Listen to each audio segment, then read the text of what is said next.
ಮಂಗಳೂರಿನಲ್ಲಿ ನಡೆದಂತಹ ಚೂರಿ ಇರಿತ ಪ್ರಕರಣ ಸಂಬಂಧ ಮಾಜಿ ಸಂಸದ ನಳಿನ್ ಕುಮಾರ್ ಕಟೀಲ್ ಪ್ರತಿಕ್ರಿಯೆ ಕೊಟ್ಟಿದ್ದಾರೆ.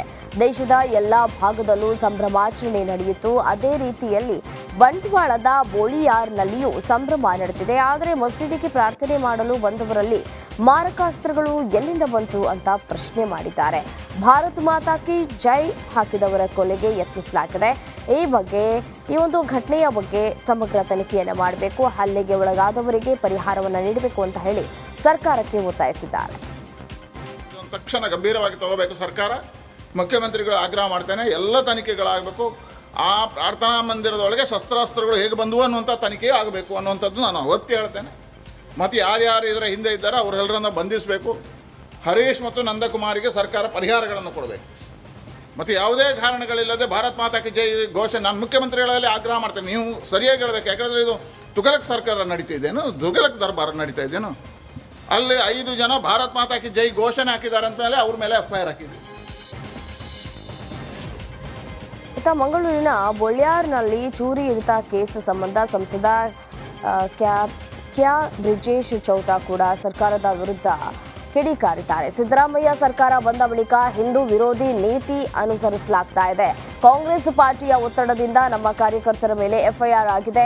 ಹಲ್ಲೆಯಿಂದ ನಮ್ಮ 2 ಕಾರ್ಯಕರ್ತರು ಆಸ್ಪತ್ರೆಯಲ್ಲಿದ್ದಾರೆ ಅಂತ ಹೇಳಿ ಕಿಡಿಕಾರಿದ್ದಾರೆ. ಭಾರತೀಯ ಜನತಾ ಪಾರ್ಟಿಯ ಕಾರ್ಯಕರ್ತರು ಆಸ್ಪತ್ರೆಯಲ್ಲಿದ್ದಂಥ ಸಂದರ್ಭದಲ್ಲಿ ನಾವು ಕೊಟ್ಟ ದೂರಿನ ಆಧಾರದಲ್ಲಿ FIR ಅನ್ನು ಲಾಂಚ್ ಮಾಡಿದ ನಂತರ ಮರುದಿವಸ ಖಂಡಿತವಾಗಿಯೂ ಕಾಂಗ್ರೆಸ್ ಪಾರ್ಟಿಯ ಒತ್ತಡದ ಕಾರಣಕ್ಕೆ, ಭಾರತ ಮಾತೆಗೆ ಜಯಕಾರ ಹಾಕಿದ ಕಾರಣಕ್ಕೆ ನಮ್ಮ ಕಾರ್ಯಕರ್ತರ ಮೇಲೆ FIR ಅನ್ನು ಪೊಲೀಸರು ಲಾಂಚ್ ಮಾಡ್ತಾರಂತ ಆದರೆ ಯಾವ ರೀತಿಯ ಪರಿಸ್ಥಿತಿ ಈ ರಾಜ್ಯದಲ್ಲಿ ನಿರ್ಮಾಣ ಆಗಿದೆ ಅನ್ನುವಂಥದ್ದನ್ನು ನಾವೆಲ್ಲ ಒಂದ್ಸಲ ಆಲೋಚನೆ ನಡಿ ಈಗ ಶುರು ಮಾಡೋಣ.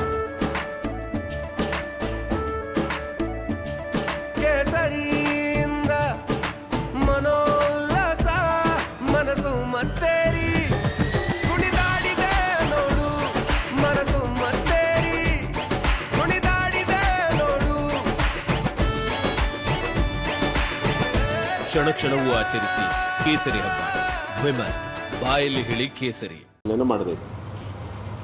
ಸಿದ್ದರಾಮಯ್ಯ ನೇತೃತ್ವದ ಕಾಂಗ್ರೆಸ್ ಈ ರಾಜ್ಯದಲ್ಲಿ ಆಡಳಿತಕ್ಕೆ ಬಂದ ನಂತರ ಹಿಂದೂ ವಿರೋಧಿ ನೀತಿ, ಪೊಲೀಸ್ ಇಲಾಖೆಯ ಮೇಲೆ ಒತ್ತಡ, ಭಾರತೀಯ ಜನತಾ ಪಾರ್ಟಿ ಮತ್ತು ಹಿಂದೂ ಸಂಘಟನೆಯ ಕಾರ್ಯಕರ್ತರ ಮಾನಸಿಕ ಸ್ಥೈರ್ಯವನ್ನು ಕುಗ್ಗಿಸುವಂಥ ಒಂದು ಪ್ರಯತ್ನ ಪೊಲೀಸ್ ಇಲಾಖೆಯ ಮುಖಾಂತರ ಇಲಾಖೆ ಹಾಗೂ ಬಿಬಿಎಂಪಿ ಚೆಲ್ಲಾಟ ಆಡ್ತಾ ಇದೆ ಅನ್ನುವಂತಹ ಪ್ರಶ್ನೆ ಇದೀಗ ಮೂಡ್ತಾ ಇದೆ.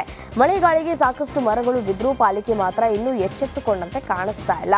ನಗರದಲ್ಲಿ ಅಪಾಯಕಾರಿ ಮರಗಳು ತೆರವು ಕಾರ್ಯಾಚರಣೆಗೆ ದಿ ಟ್ರೀ ಅಥಾರಿಟಿ ಎಂಬ ಸಮಿತಿ ಇದೆ.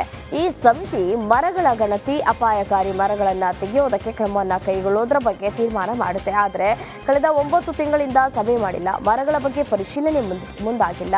ಹೀಗಾಗಿ ಶಾಸಕ ಸುರೇಶ್ ಕುಮಾರ್ ಅಪಾಯಕಾರಿಗೆ ಮರಗಳನ್ನು ತೆರವು ಮಾಡಿ ಜನರ ಜೀವ ಕಾಪಾಡಿ ಅಂತ ಹೇಳಿ ಅರಣ್ಯ ಸಚಿವರಿಗೆ ಮಾಹಿತಿಯನ್ನ ಕೊಟ್ಟಿದ್ದಾರೆ. ಕಲಬುರಗಿ ತಾಲೂಕಿನ ಉದನೂರ ಗ್ರಾಮದಲ್ಲಿ ಘನ ತ್ಯಾಜ್ಯ ಸಂಸ್ಕರಣಾ ಘಟಕ ಮುರಿದು ಬಿದ್ದಿದೆ.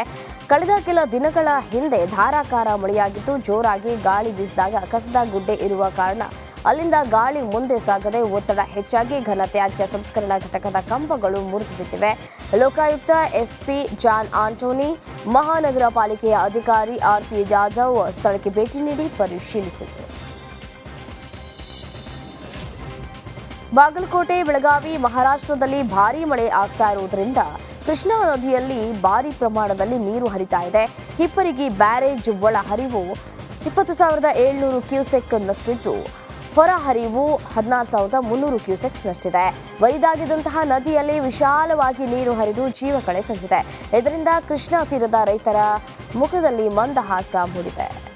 ಪದ್ಮಶ್ರೀ ಪುರಸ್ಕೃತ ರಾಜೀವ್ ತಾರಾನಾಥ್ ಕೊನೆಯುಸಿರೆಳೆದಿದ್ದಾರೆ. 91 ವರ್ಷದ ರಾಜೀವ್ ತಾರಾನಾಥ್ 15 ದಿನಗಳಿಂದ ಮೈಸೂರಿನ ಖಾಸಗಿ ಆಸ್ಪತ್ರೆಯಲ್ಲಿ ಚಿಕಿತ್ಸೆಯನ್ನು ಪಡೆದುಕೊಳ್ತಾ ಇದ್ರು. ನಿನ್ನೆ ಚಿಕಿತ್ಸೆ ಫಲಕಾರಿಯಾಗದೆ ಸಾವನ್ನಪ್ಪಿದ್ದಾರೆ. ಹಿಂದೂಸ್ತಾನಿ ಸಂಗೀತ ಕ್ಷೇತ್ರದಲ್ಲಿ ಮೇರು ಕಲಾವಿದನಾಗಿ ಮಿಂಚಿ ಸರೋದ್ ವಾದನದಲ್ಲಿ ಅಪ್ರತಿಮ ವಿದ್ವಾಂಸರು ಅಂತ ಅನಿಸಿಕೊಂಡು ಪದ್ಮಶ್ರೀ, ನಾಡೋಜ ಸೇರಿದಂತೆ 16 ಪ್ರಶಸ್ತಿಯನ್ನ ಪಡೆದುಕೊಂಡಿದ್ರು. ಇನ್ನು ಮೈಸೂರಿನ ಕುವೆಂಪು ನಗರದ ನಿವಾಸದಲ್ಲಿ ಇಂದು ಅಂತಿಮ ದರ್ಶನಕ್ಕೆ ವ್ಯವಸ್ಥೆಯನ್ನು ಮಾಡಲಾಗಿದೆ. ಕರ್ನಾಟಕದ ಹೆಮ್ಮೆಯ ಸುಪುತ್ರ ಪಂಡಿತ ರಾಜೀವ್ ತಾರಾನಾಥ್ ನಿಧನಕ್ಕೆ ಸಿಎಂ ಸಿದ್ದರಾಮಯ್ಯ ಸಂತಾಪ ಸೂಚಿಸಿದ್ದಾರೆ. ತಾರಾನಾಥ್ ಅಗಲಿದ